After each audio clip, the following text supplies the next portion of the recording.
Welcome to NC Political Tea, the show where North Carolina's political scene gets served piping hot, grassroots style.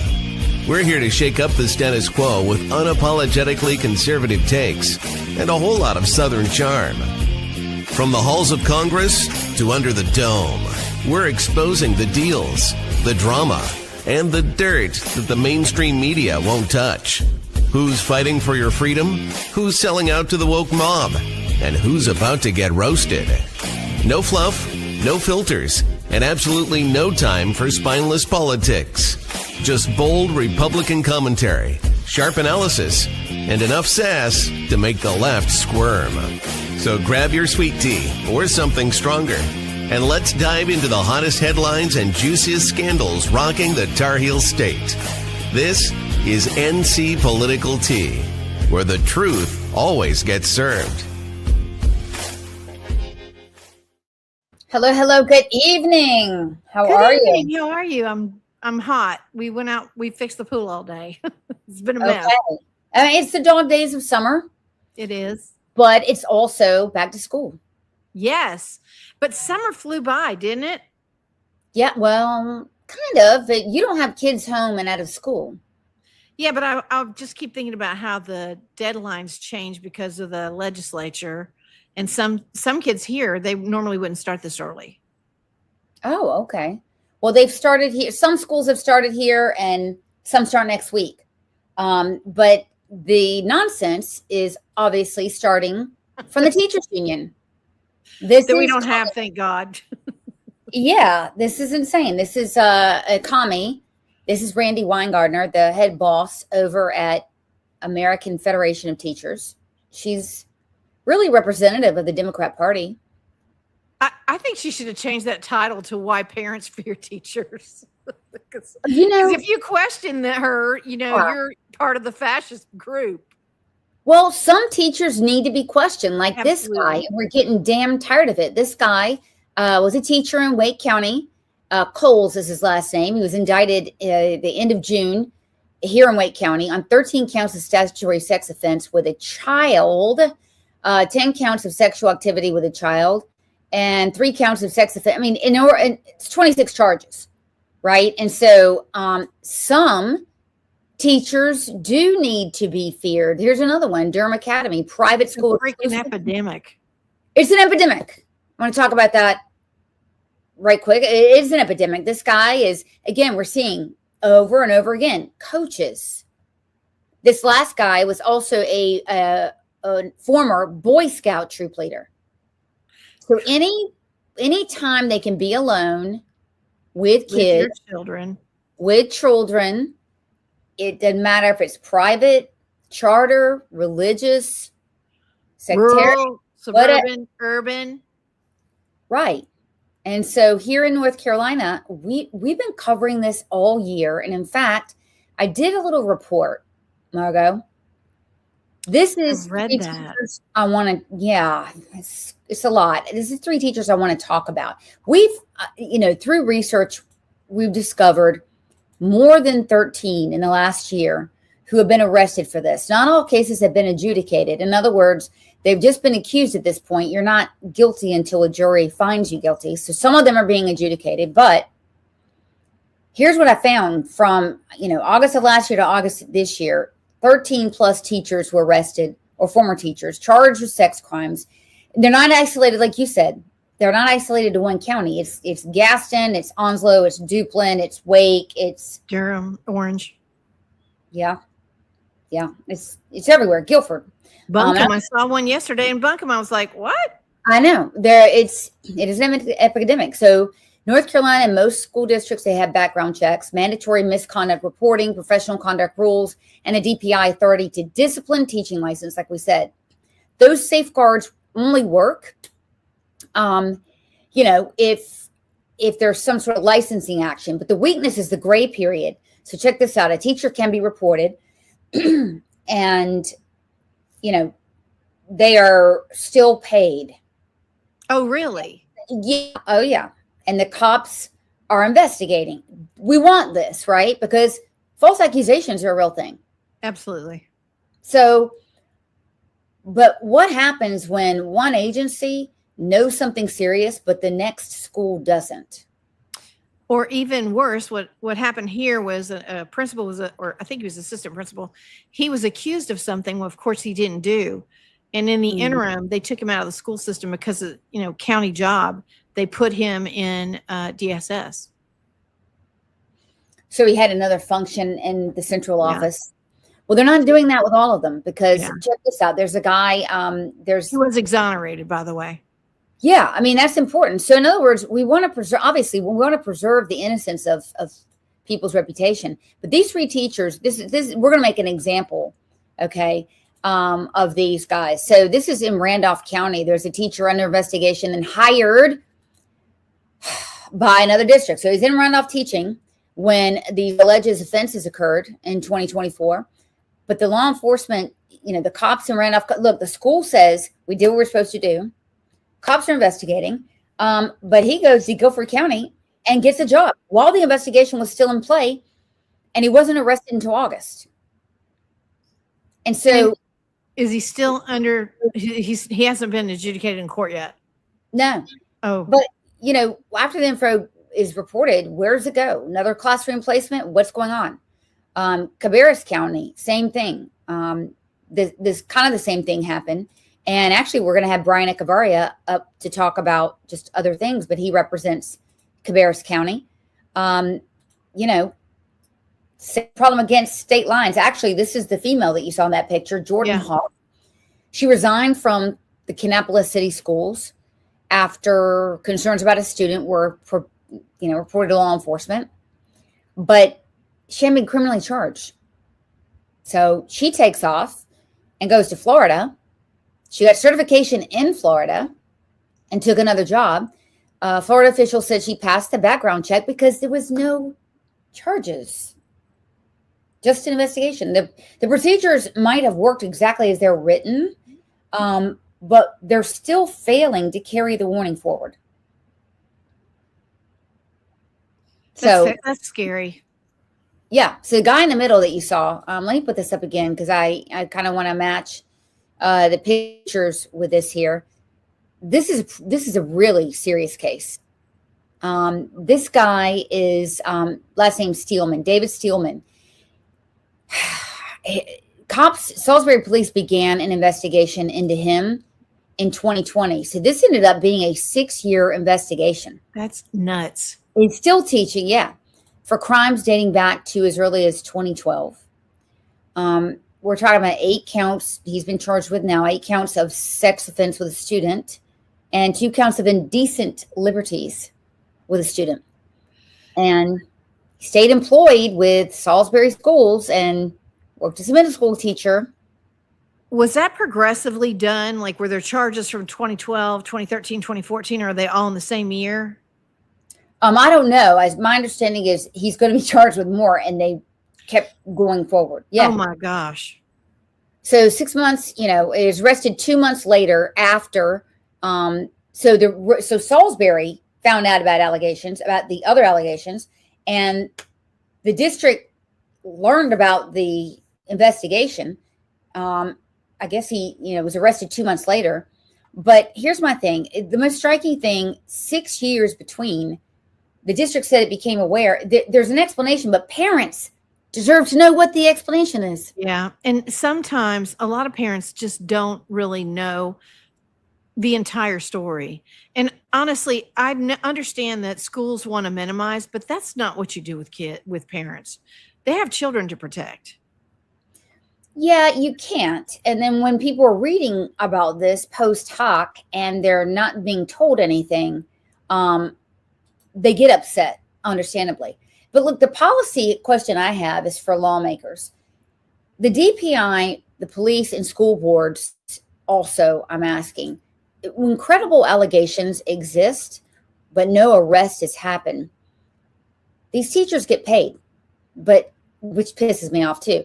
But who has a responsibility to make sure that the next person putting these people in a classroom, that they know? Yeah. And who has the responsibility to ensure that the students that didn't come forward get an opportunity to tell their story if it happens? And they didn't, they're scared. Sometimes kids won't say anything, and then when it hits the news, they'll be like, guess what? But a lot of kids won't say anything at all, ever. Well, and again, it's a precarious position they're in, right? Because they're very Vulnerable. well, they're very vulnerable, and no one wants a lawsuit. So let's say, True. in the event that someone is innocent, you don't want that out either. But credible allegations. So in these three cases, there were credible allegations, and it just fell through the cracks. Crazy. Yeah. So it is back to school, and we know that there is going to be more shenanigans. We're hearing in Wake County and in Durham, actually, that student or teachers are just going to completely flout the new no sex politics. Yeah. Sex, politics, DEI, whatever. They don't care. Well, they don't. I mean, Wake County has hired a music teacher who wears a dress. But is a man. That's right. Well, yeah, thank you. But yeah. So he's a man and he's doing it. I mean, look, you don't do this unless you want publicity, right? You're not. I'm awkward. Let's put a dress code into effect. Why not? Republican Representative Aaron Paré has proposed that the legislature isn't in session right now, but she has proposed that. So we will see how far that it makes it over. But that's what I want to know is that why are schools still hiring in affront to this new law that's been passed? Exactly. And listen, when my daughter was in school, I think one year she went to school in Georgia, they actually had a dress code for the kids. They had logoed polo shirts, khaki pants, and a cardigan or a jacket. And it was so much easier for the parents because they knew what their kids were wearing every day. Was that a statewide initiative? No, she was at a charter school. Okay. My kids too. They went to a private school up until really last year. And it was great. I mean, you wear khakis, 3 or 4 different kinds of polos, and it keeps things very simple. But the teachers, I mean, again, this is, private schools. They have a lot more latitude to do things. Yeah, but that transsexual teacher is not in a private school. He is in a public school and teaches music to young children, an elementary school. That's right. So so we'll see. So Max is having technical difficulties actually. Let's see. Okay. So he's trying to get on. But again, I mean, this is a federal level issue as well, because Trump has an EO in place that there's not going to be federal funding for this shenanigans. Well, and we passed a law that there's only 2 genders in North Carolina. That's it. There's only 2. And Corporal Klinger, you're not going to be able to play Corporal Klinger in the schools. No, you can't dress like a woman if you're a man. Right. So hold on. Most people don't even know who Corporal Klinger is. MASH. That's right. Yeah, that's right. MASH. So we're going to add Max in. Max, you have to unmute. You have to unmute before we can add you in. But look, I just wrote a piece. It just came out. We're getting a lot of comments about what you're saying about Chuck Edwards. A lot of people did not know this. A lot of people are very, very nervous about the race coming up. I just wrote a piece. I just published a piece. And people don't need to be nervous because with Chuck Edwards there, the Republicans were less likely to maintain that seat. Explain that. Yeah, well, a lot of Republicans went ahead and shunned him, turned their back on him like I did. You sit there and accuse your constituents of lying about doing work during Helene, and you think we're going to vote for you. No, we're not. And then we find out you're grooming staffers. I'm sorry, but that's just a no for me. And I think a lot of Republicans and even unaffiliated voters who were on the fence are so much more excited knowing that Jennifer Balcom is coming in. Listen, it's a plus 5 seat, Republican plus 5 seat.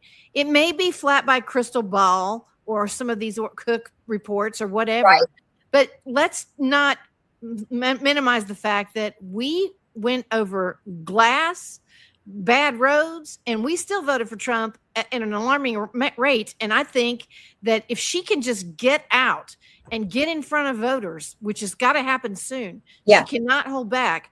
We can capture and actually move the needle on Republican voters. Let me tell you why I think that's a big deal. There are a lot of unaffiliated women who want to see women in conservative roles in government. This is historic to have a female congressional candidate on the Republican ticket. And I also think it's encouraging that her voting record shows that she is really for the rural areas. She's all about farms. She's all about, protecting North Carolina land from foreigners. She's all about women, women's sports being women's sports. She's said, the Democratic Party left me. I did not leave it. Very Tricia Cotham-like. But she's stuck with the Republicans on bills and voting way more than Tricia did. Way more than Chuck Edwards did. Absolutely. So we've got a real conservative in there now. So we're going to bring up Max. Max, let me add you to the stage. Can we hear you? No, we still have a technical difficulty. We still have a technical difficulty with this. It's not AI. Yeah. So I'm going to let you try to mess with your mic, but Max wrote a great piece on socialism. Oh, I didn't know he wrote for the Carolina Journal. He wrote an op-ed, a great op-ed, and we're going to try to get him on now and see if he can come. Do we have your mic? Can you hear me now? Yes! Wow. Okay. So I've known Max for years, and he's running in House District 4 against a socialist. And this is very prescient. Indian American who has come here, loves capitalism. And so what kind of dog do you have? Max, it's a German Shepherd, and I'm sorry. That's okay. I have a purred German Shepherd. I know this. So tell us a little bit about yourself, your experience, and why you're running. Okay, so the reason I'm running is because you saw what happened, what I wrote in the op-ed. I don't want this country to look like the one I left behind. It's as simple as that. There is no other place to go. Where will my kids go? Where will your kids go? And I got involved in politics way back when Tea Party movement started. I was one of my kind in New Jersey who founded a Tea Party and ran it for 7 years before I moved here. My first meeting, I just had a few people show up. When I left, I could fill up 300 people in a room.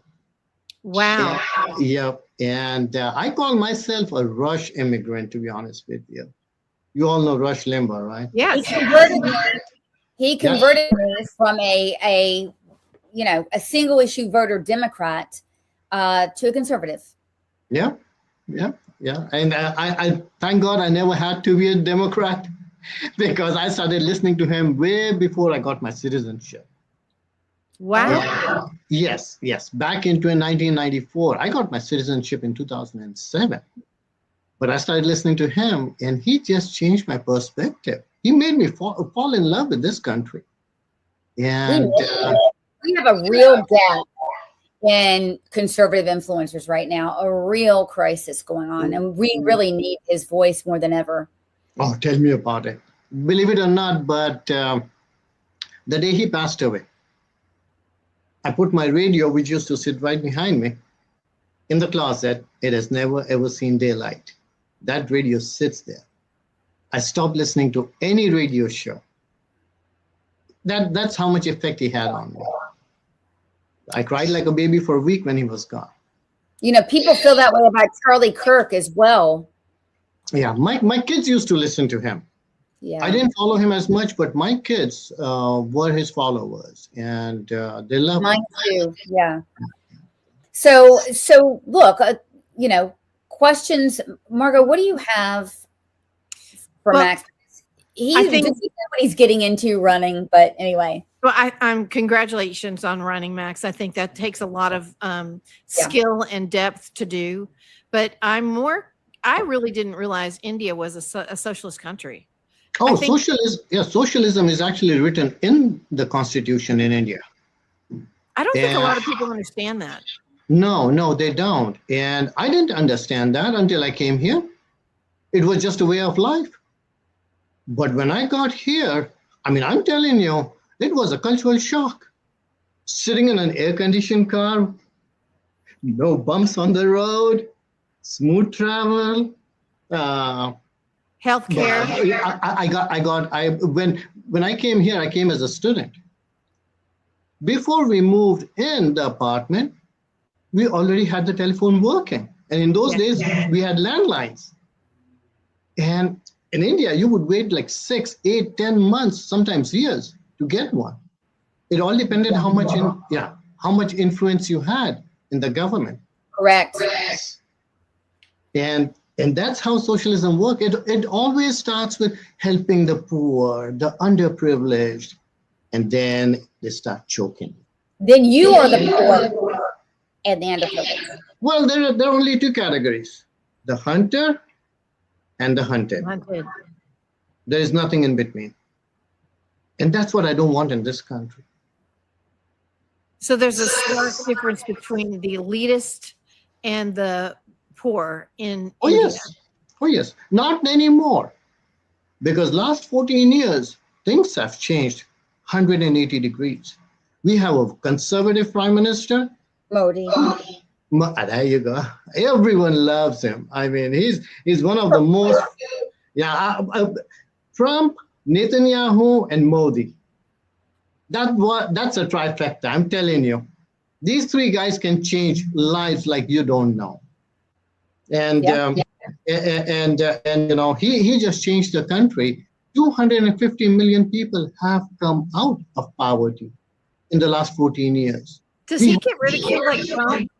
Oh yeah, he's called a Hitler. He's called a Hitler. Max, Just when we talk, there's a reverb. Okay, we've got it now.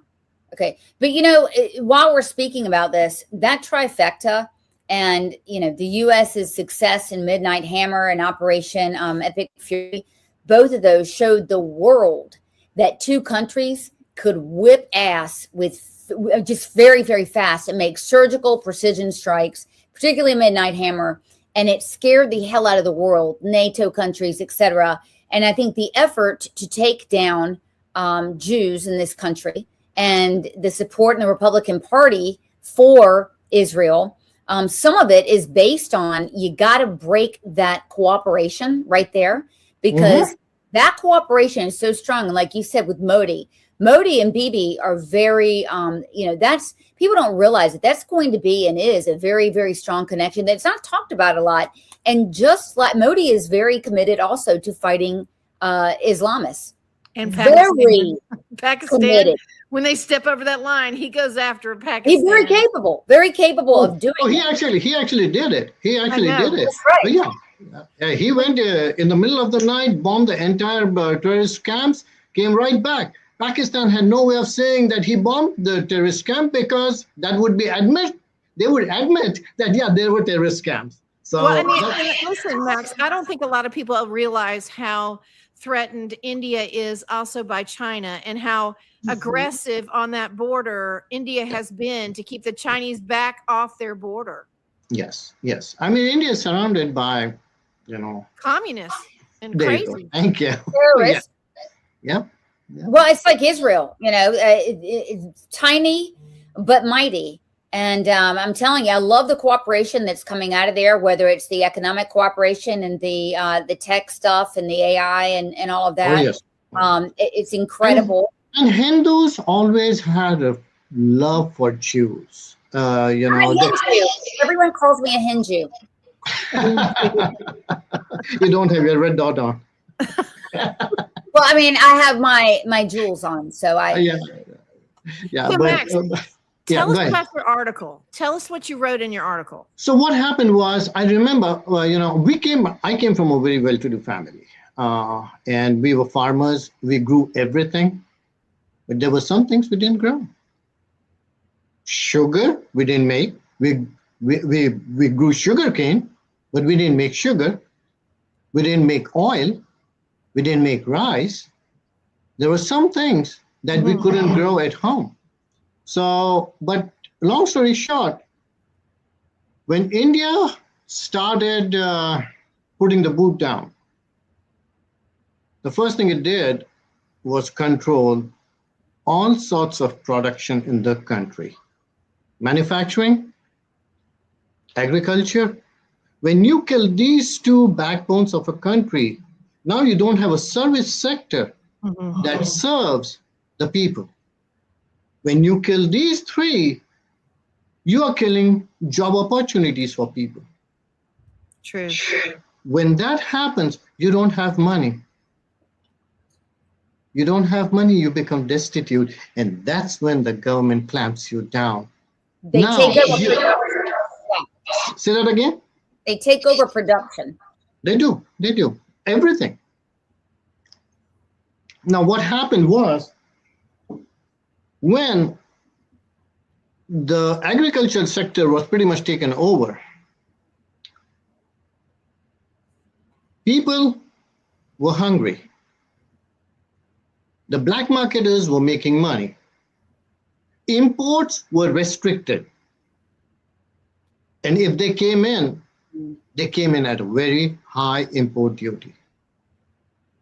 So now the government came up with this crazy idea that we should have our own ration stores where you have to have your ration card, and depending upon the number of people you have in your family, you were given X amount of quota. Look at Mondana, what he's doing with the grocery stores. That's the reason why I wrote that article.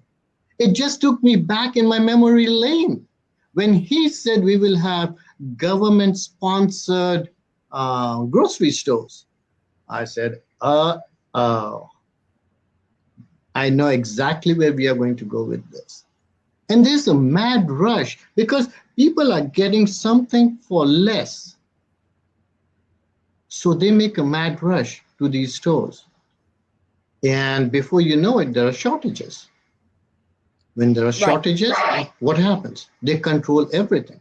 And this is just a stepping stone.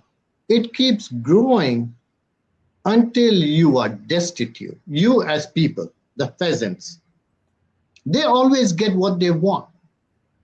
They will always have air-conditioned cars to drive. They will always have air-conditioned homes to live in.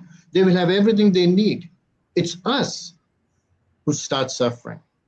And that's why I wrote that article, that people, and I've been trying to educate, even from my Tea Party days, about all different aspects of socialism. You talk the First Amendment, you talk about the Second Amendment, you talk about any amendment. And people need to start waking up and realize that you are at a huge risk. There is no other place to go. And I've been trying to tell, educate as many people. And I use the word educate because a lot of times Americans have seen these things on TV. They do not realize that this can happen here. And it is. And it is happening here. And two things work together. Socialism and radical Islam. Do you see the connection now? Yeah. Do you see the connection there? Yes. DSA. How many radicals are trying to come to power now? A lot. Yeah. Mamdani, I mean, after 9/11, if they could elect Mamdani, fool me once, shame on me. Fool me once, shame on you. Fool me twice, shame on me. How could New York get fooled twice? Well, it's a low turnout primary in New York. It doesn't matter to me. This is your country before. I say it was before it was my country. You were blessed to be born here. And you cannot see it coming. Well, just to say something to that, like, look, we know that Wilmington has a major issue right now with the DSA. The second most powerful person in the DSA lives in Wilmington, North Carolina. His lover works at UNCW. They have trashed that city with these fake benches that they act like they're being benevolent to give, but they all have communist messages on them. And nobody noticed it for the last 5 years until just recently. They're like, where these trashy benches come from? Exactly. So they passively, behind the scenes, bring their stuff to the forefront. And until someone pushes them back, nobody does anything. Yeah. And by the time at least people are realizing that now, we have to be more vocal about it. Look at what happened in Wisconsin. Now they have prayers on loudspeakers 5 times a day. Mm-hmm. I have lived through that. Get up in the morning, you have an exam, you're trying to study, and boom, there goes. Mama said, focus on your studies, because we had a mosque right next door. Wow. Well, yeah, it becomes terrible. The question I want to lead you to is this: is that what one thing are you going to do when you get to Congress that would help with preventing the spread of Islam? I was talking to someone from India today, and I asked him, what Modi has clamped down a lot, especially the decibel of the prayers in the morning. They are not allowed. How about telling them that, when your religion was born, there was no electricity? You can shout all that you want, as loud as you want. Now they have cell phones. Why don't you have an app where it will wake you up at home? As simple as that. The one thing I really feel we should do is put Constitution right ahead of everything. They are trying to run a parallel government. Yes, with Sharia law. There you go. Whether you like it or not, it's there. Will they dominate one day? I know Sloan's going to say, not on my watch. Mine either. Nope, definitely not. But it's coming. It's coming. I have seen it time and time again. We all we can do right now is manage decline. They have their First Amendment rights, but at the same time, don't we have ours? Yes. And that's where we need to draw the line, and maybe do some constitutional amendment will not pass. But we have to have federal laws that will prohibit them from spreading or taking control over local governments to impose their will on people. And honestly, the state government should be doing that too. Yes. And I'll tell you something. I mean, I know when I talk these things, my wife gets scared. I actually put it on my flyer, but someone's got to say it. Yeah. Someone's got to say it. Someone's got to make people aware that you are losing this country faster than you know.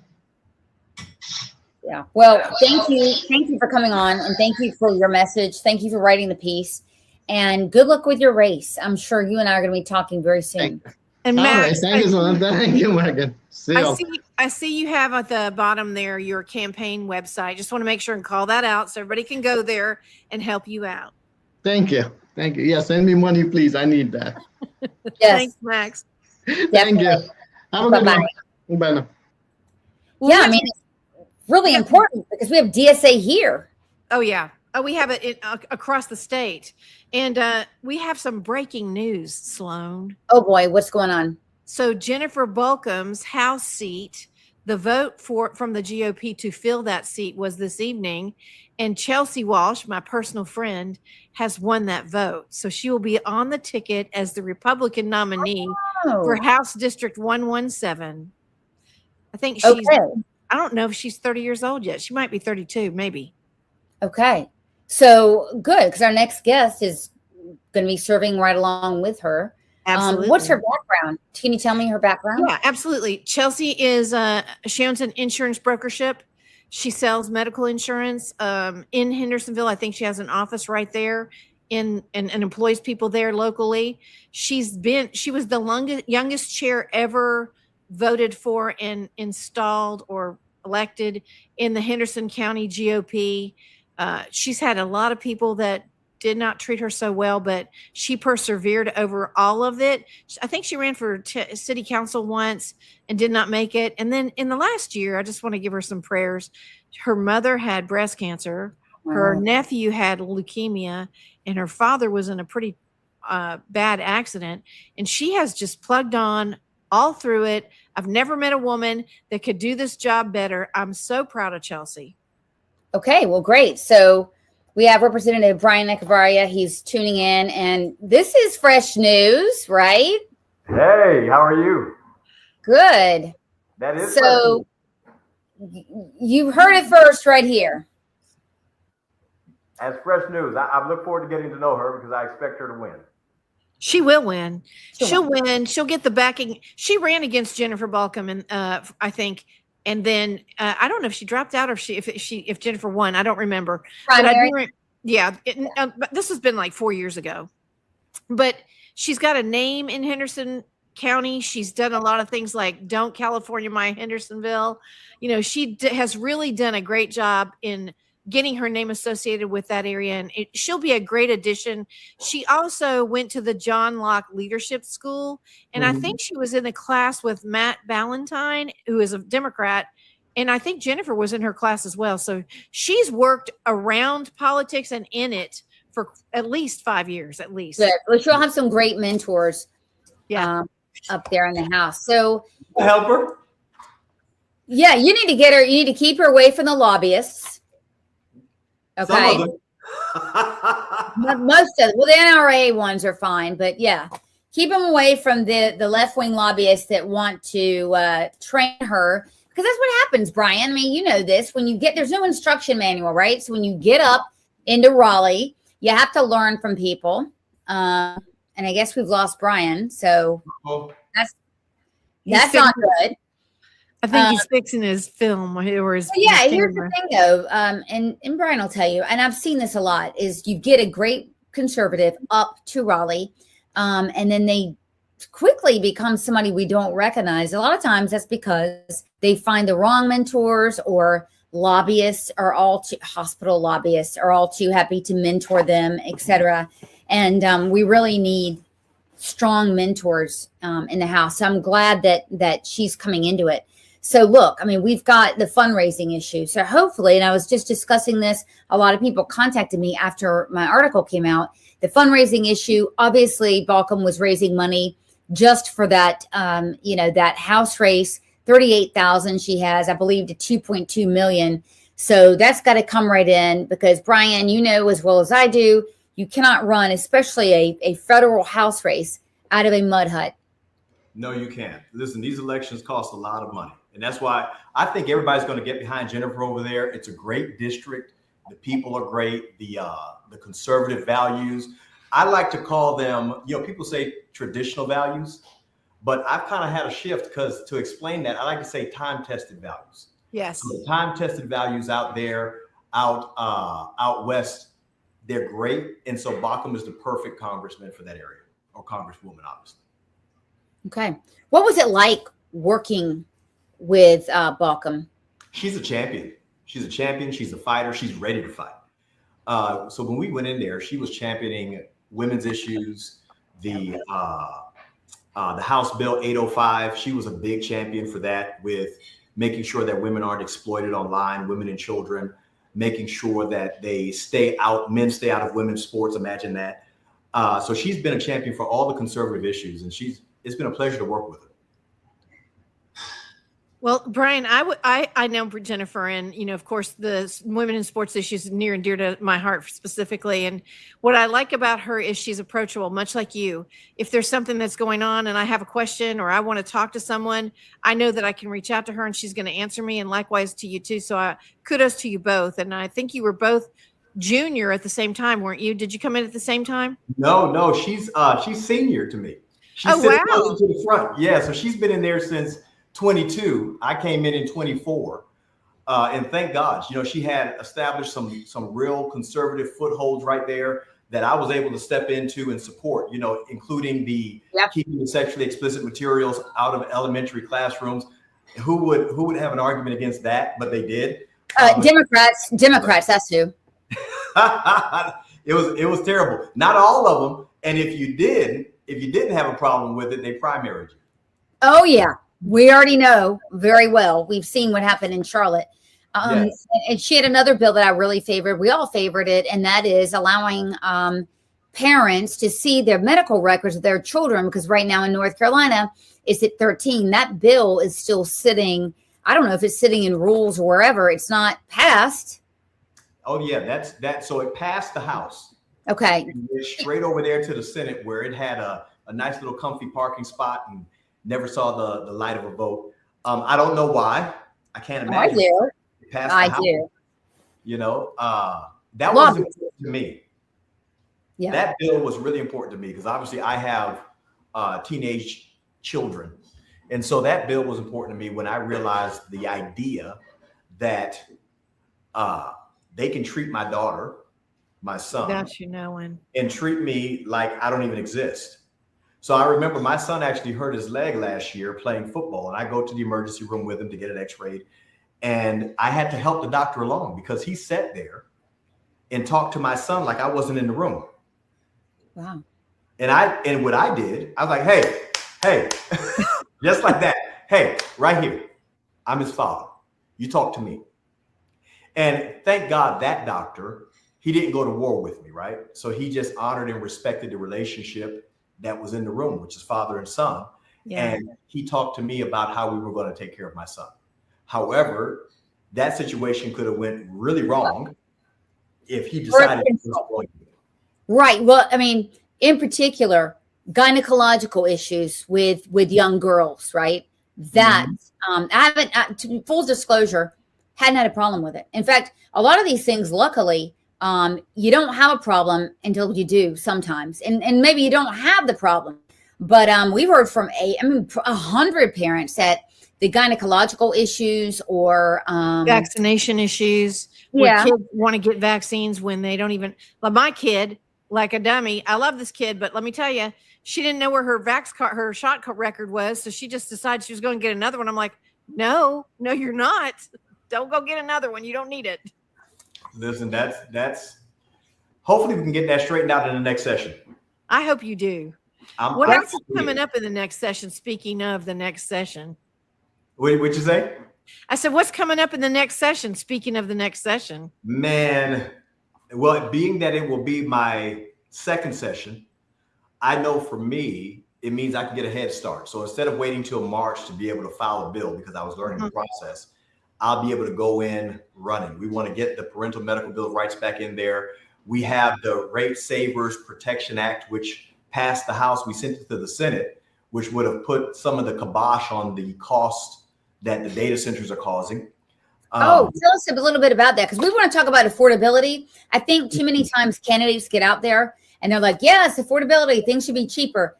There's a process of that people need to understand. So tell us about that. Listen, affordability is my thing. Okay. Yep. Obviously, we have the big issue going on with property taxes, but that just scratches the surface. That doesn't even really discuss the fact that we cut taxes. Now, when the income tax came down, the average family saves $400. They keep $400 more, the average family in North Carolina. Actually, thank you for your patience waiting for me, because I was studying for our segment here to make sure I had and I just lost track of the time, right? I'm like, I'm going on slow. I better have my ducks in a row, right? So I was actually sitting here at the computer studying, and the average home, the average household in North Carolina is going to save $400, okay, from 24 to 2026. $400. Now, that might not sound like a lot if you had to go to Cancun for the weekend, but that is a ton of money. That's a light bill. Listen, that's a light bill. That is 6 to 7 weeks worth of gas at today's prices. Right. That's a week or two of groceries. A week or two of groceries. And so guess what? Affordability right now is out of reach for some of us.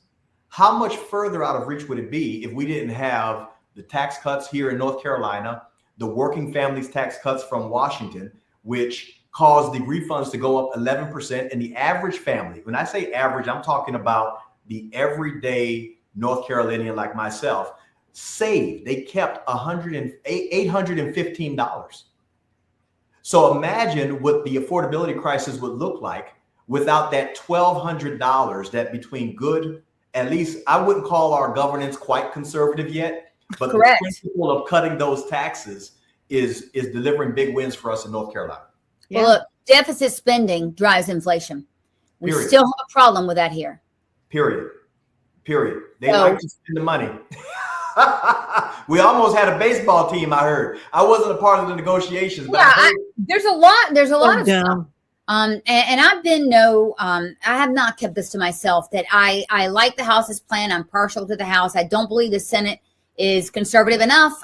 They are compromised in a lot of areas, particularly healthcare. North Carolina has the largest cost for healthcare than any other state in the country. It's ridiculous. So it's true. yes, But can we be honest, though? I want The to. truth is, whatever the government touches turns to crap. Yeah. True. Okay, so we have destroyed the housing market. You talk about affordability. My children will need to be pretty advanced in their careers before they can afford to live in the town I live in now, Harrisburg. Why? The government touched the housing market. Healthcare is unaffordable because the government touched the healthcare market. Education. Education. Well, when we talk about education, that's government run. But if we think about where the government is intruding into the market and affecting affordability, now we're talking about the cost of healthcare. Once you start subsidizing everything, the government doesn't set the ceiling on costs, it sets the floor. And so when you talk about Section 8, you talk about Medicaid, you talk about the regulations, we're setting the floor. So someone's going to have to spend at least that much before they can even contend in that market. And so the unaffordability is actually driven by what Sloan said, the government spending. And we have to figure out a way to get our economy, our neighbors off of the sugar high, which is the COVID money that came in 2020 forward. And we have not figured out how to get back to regular, good, conservative principles. Oh, I have a great suggestion for you, and that is stop funding these universities. Why is my tax money funding universities in North Carolina? If they cannot sustain themselves, why are taxpayers that in University of North Carolina, Asheville, they have less than 1,700 students. Wow. And it's ridiculous to run a university in a wokey-doke city like that is paying more for professors than they have students. Absolutely. I mean, I don't know much about the university system yet. I haven't had a chance to dive into that, but I do understand that there's a whole lot of fraud. Again, why is school so expensive? The government got into it. Well, you're making the argument that I've made against funding vouchers. I do not favor funding vouchers because, again, I don't believe the government should be in education. That includes vouchers to pay for private schools because what we were told, I know, but what we were told, listen, if you could show me that DPI spending, Department of Public Instruction, second highest line item, DHHS is number 1 in North Carolina. But if you could show me where the promise would be fulfilled that whenever a student or a family takes their child out of private school, that the schools don't get funded. Because I want to tell you a couple things. First of all, I can tell you why. First of all, that hasn't happened. So this promise we were given that we would get a rebate, if you will, and taxpayers don't have to pay for failing schools. That hasn't happened, I will say, yet. But it hasn't happened. I'm kind of upset about it. However, I think I know why. and it's this: COVID gave the schools and the state a bolus of money. What North Carolina did was, Republicans did, was say, we're going to have a crap ton of psychiatrists and psychologists all over schools, right? And COVID funded that. The feds funded it. Now they're not. And now there's runaway spending, Republican bills, not you, but Republican bills that are saying, hey, we're not only going to get psychologists in there, which are low end, $80,000 a year, low end. We're not only going to do that. We're going to have a state compact, which makes it so that psychiatrists and psychologists from anywhere in the country can visit our students via Zoom. God knows what the fraud rate is going to be and the billing. So we have just taken and merged healthcare and education. We've just merged those two line items into a third line item. So what is happening is a deficit spending only in the education sector. I just highlighted just one thing. And I also highlighted one thing that we were told that would control that. So I'm not going to put you on the spot and say how you would solve that. I'm just putting it out in the ether. If somebody wants to hear it, do something about it, why, that would be grand. And I think that from my perspective, being in rural North Carolina, there's no advantage for us, none. Yeah. We don't have private schools. We don't have charter schools. We don't have any of that. So to watch, we're still behind. We don't have broadband internet here in some of the furthest areas. So to see students get the opportunity to go to a private school on a taxpayer's dime, while students here don't have any choices and still don't have internet, it feels like they're further behind, not ahead. And I would just ask if you would consider, like we know that Josh Stein has put the mark on getting broadband out here, but there's going to be places where broadband still isn't going to hit.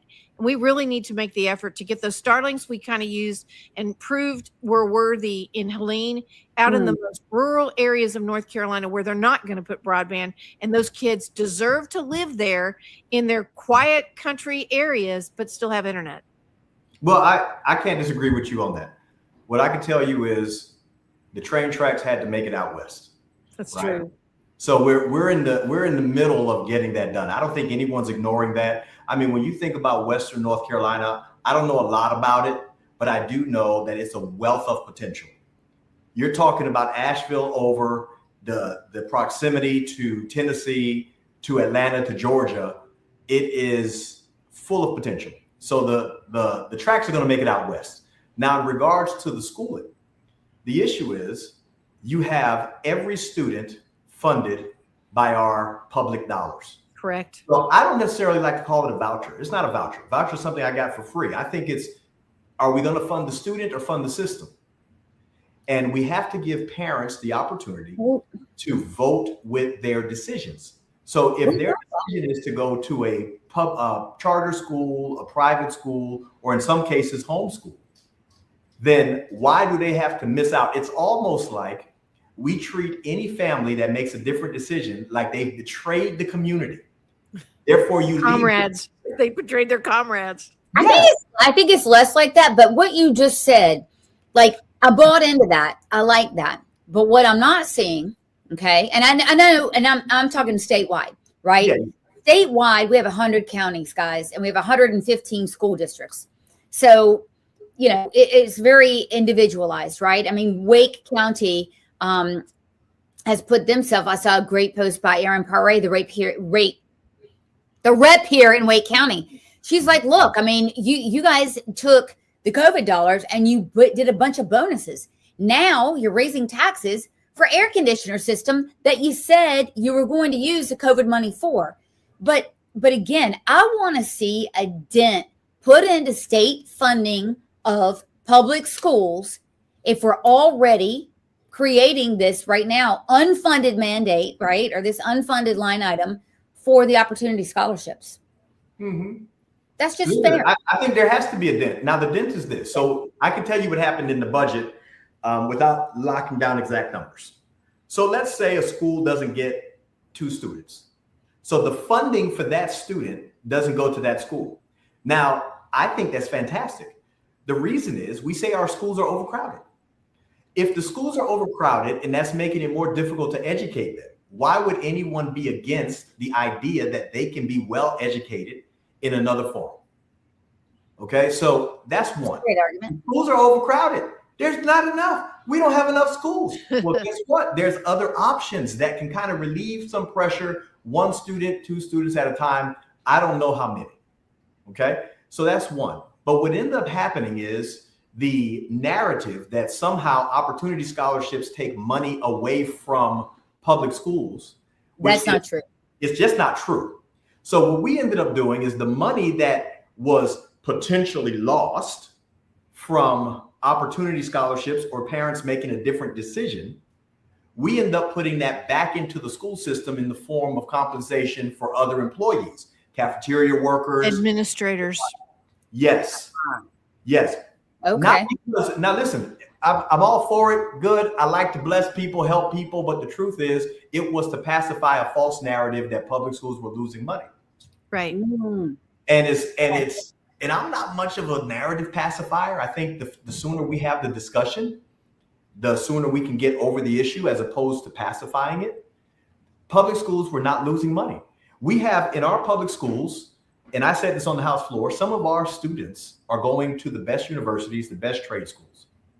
We often talk about the weakest thing in any part of government or society. And I think we don't want to lose the fact that we have some great public schools that are turning out great employees. They're going to trade schools. They're becoming employees at local businesses. Some of them are going to what some consider the top universities in the country. So while we have to fix that and we need other options, we're also in some cases doing a great job. And so we have to talk about the whole thing instead of just what's wrong. That's right. We're talking about state spending. And so to be fair, when we're talking about state spending, I mean, I'm going to say that, yes, we are lowering taxes. So, what do we care? Right. Well, I mean, we do care. Because, on the municipal side, and this is where you're very helpful talking about the property taxes. I mean, this is one instance of where you guys are reining in some of this ridiculous stuff that we're seeing here in Wake County. We're seeing in Guilford where, generational wealth is being destroyed because families cannot afford to pay the property tax once they get to be 65, 70 years old, and they have to leave. So there's a generational wealth that's gone. So we have a problem on both ends. Affording to keep your house, which you're helping with the property tax, and affording to buy your house. I want you to, as we're wrapping up, clearly explain, because I'm going to tell you something, Brian. I went to the National Federation of College Republicans this weekend, interviewed over a dozen students. But it's weird because they didn't talk about any policy. They talked about an issue close to them. They don't care about foreign policy. They affordability. I don't know if they used it as a buzzword or whatever, but I would ask them to dig deeper. None of them actually could. They all said something with housing. Yes. Can you make that simple for people? I can make it simple. I can make it real simple. People can't afford to buy a house.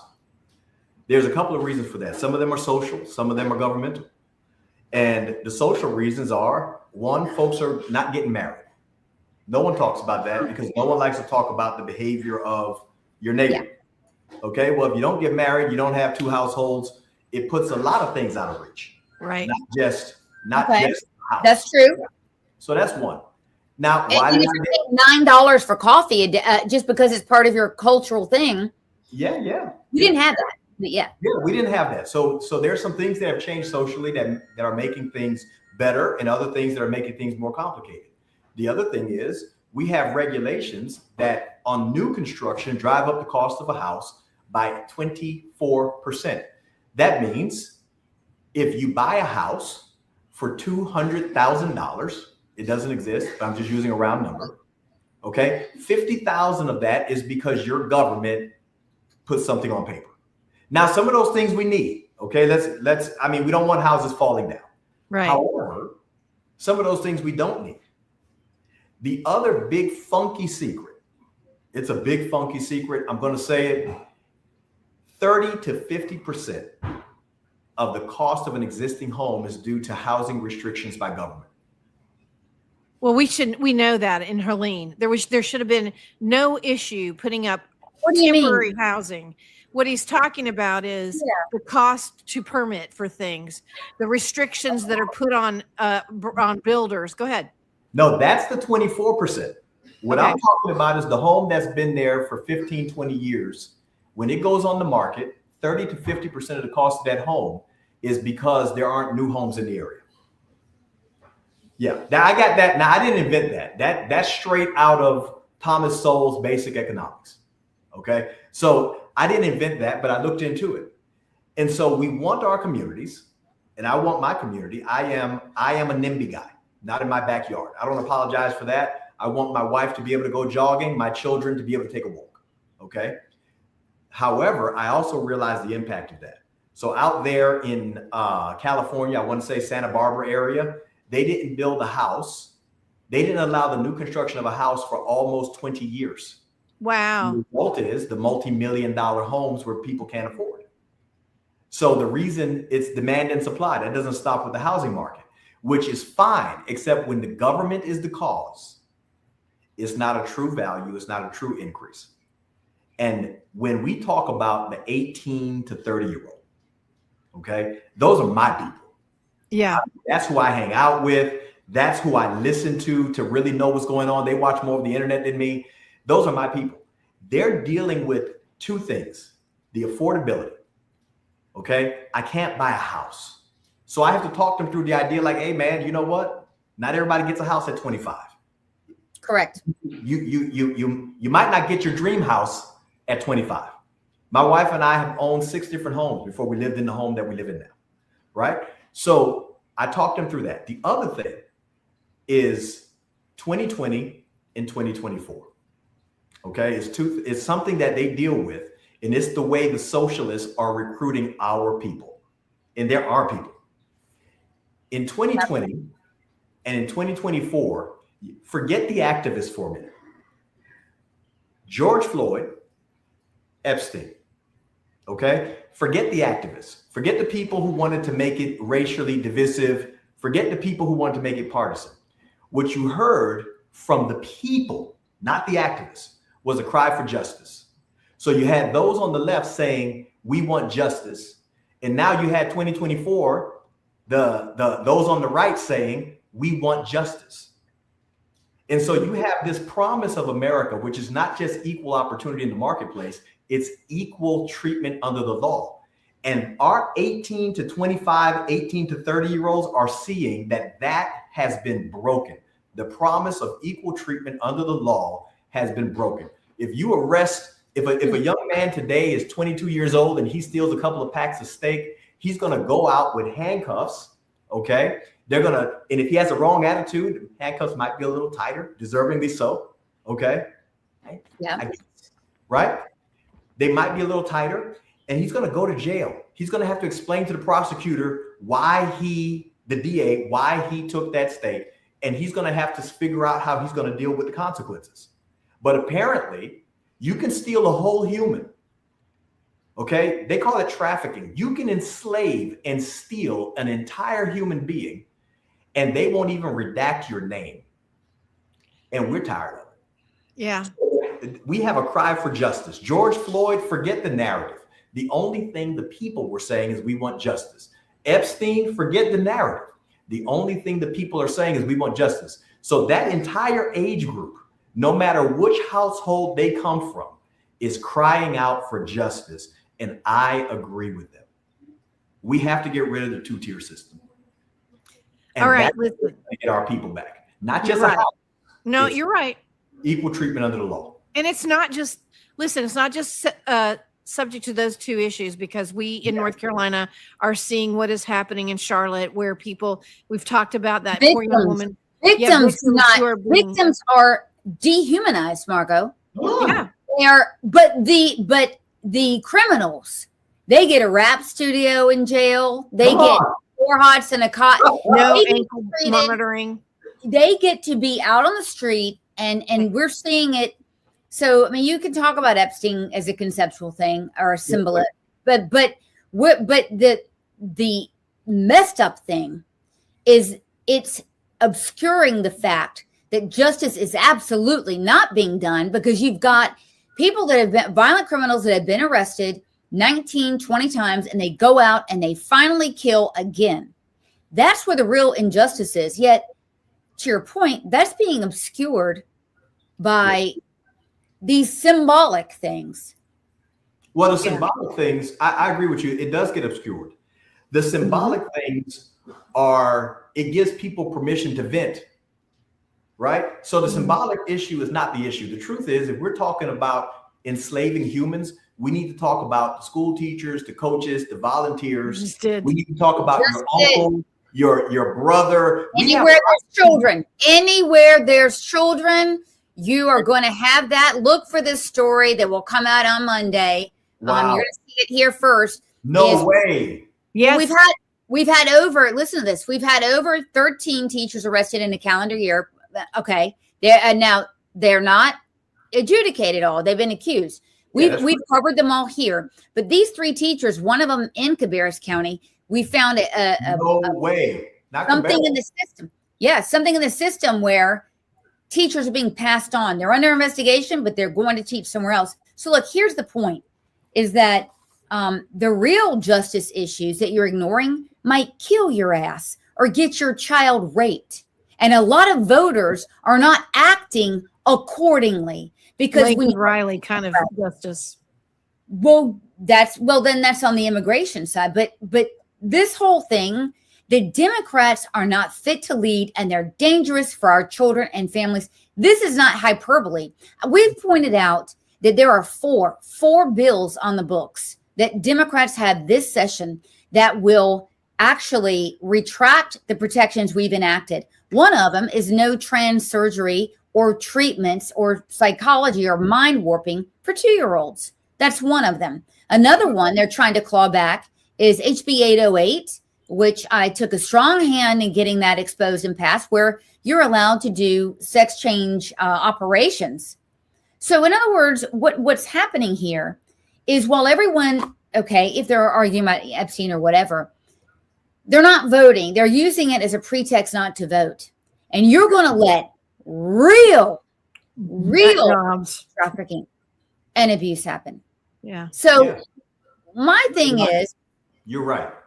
The issues, and I'm not going to tell you to answer this now, but if we cannot get the real issues, people who care about the real issues, yes, we're in real trouble. Because people that were voting based on George Floyd, right? We got in real trouble because of that. Yes. Black, brown, I don't care who you are, everyone suffered. Black business owners in Minneapolis were crushed. We don't ever hear about them. We don't really, and we can go on forever. I know. We don't get in Charlotte. We don't get to, most of the victims are Black. Absolutely. The people that should care the most are Black leaders. Carla Cunningham, to her great credit, did, and she stood up against that. But the leaders are punished. So when her jurisdiction, I think the drug overdoses went up. What was that? 280%, Margot, in young people? Yeah. And she acted accordingly. But I mean, we're here trying to solve all the world's problems tonight. So, well, you know what, Sloan? We have to have the conversation. Yeah. The truth is, it's like those symbolic things. They allow people the opportunity to express what they've been feeling. It's Donald Trump. You have to know, in the art of the deal, you have to know what the person is actually looking for. And I'm telling you, that 18 to 30-year-old, they're looking for affordability. They want the opportunity to realize the things that they've seen. They want to build on top of their parents. My children shouldn't desire less than I have. Absolutely not. Okay. So they want to build on top of their parents. And the second thing is, they want equal treatment under the law. And if we're willing to hear that through the noise of the activists, through the divisive and racial things that we're hearing, if we're willing to hear what they're actually asking for, I think that they are right.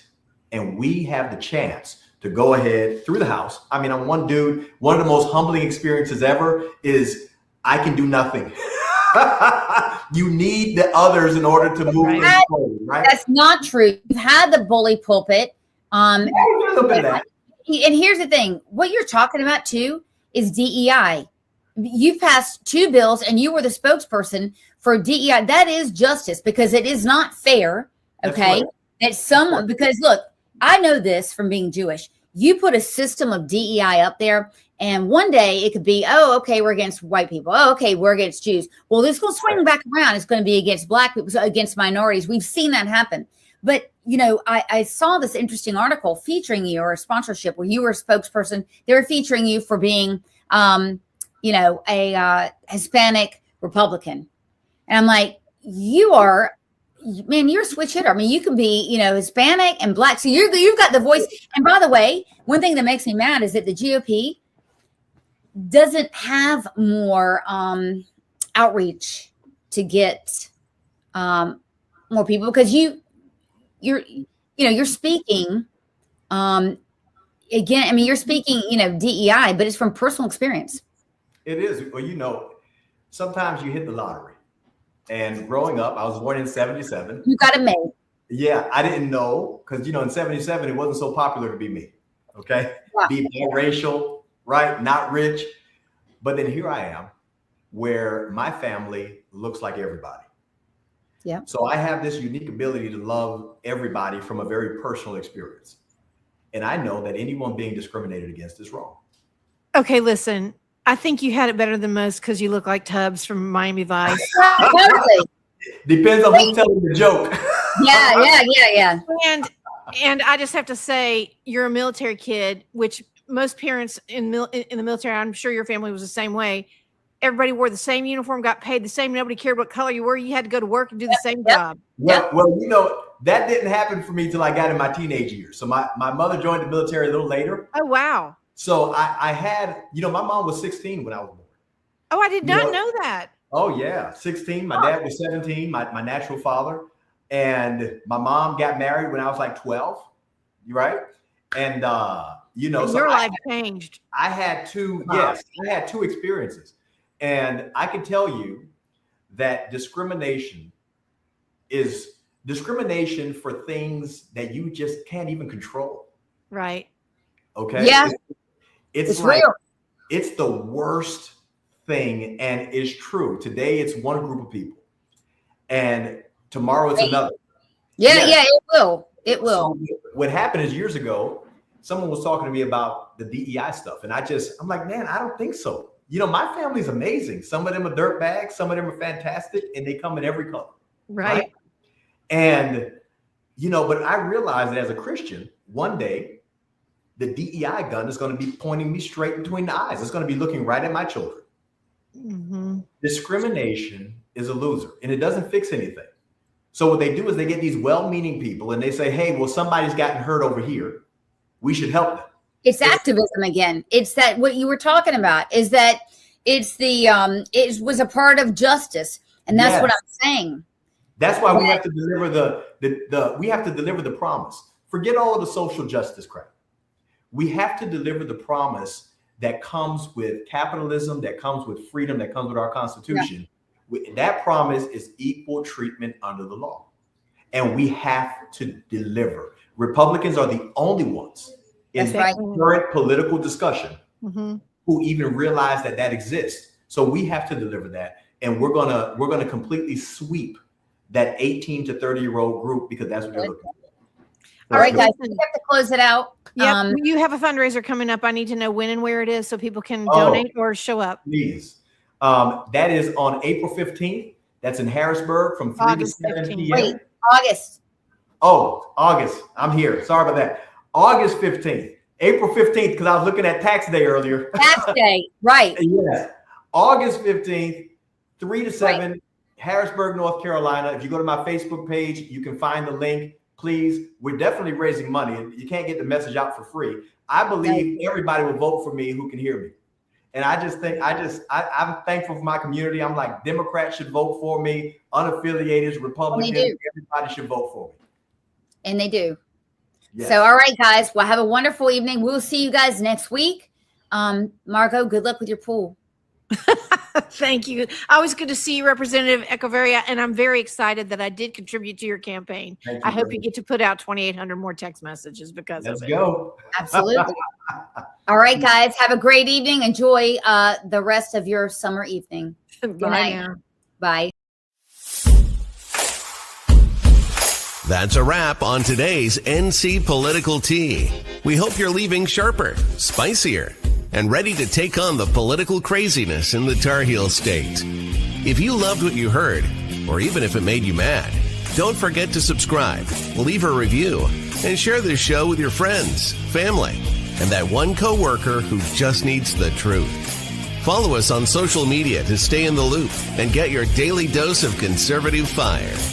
And remember, here in North Carolina, the grassroots grows stronger when we stand together. Until next time, keep the faith, keep up the fight, and don't let the left water down your tea. This is NC Political Tea, where we spill it like it is.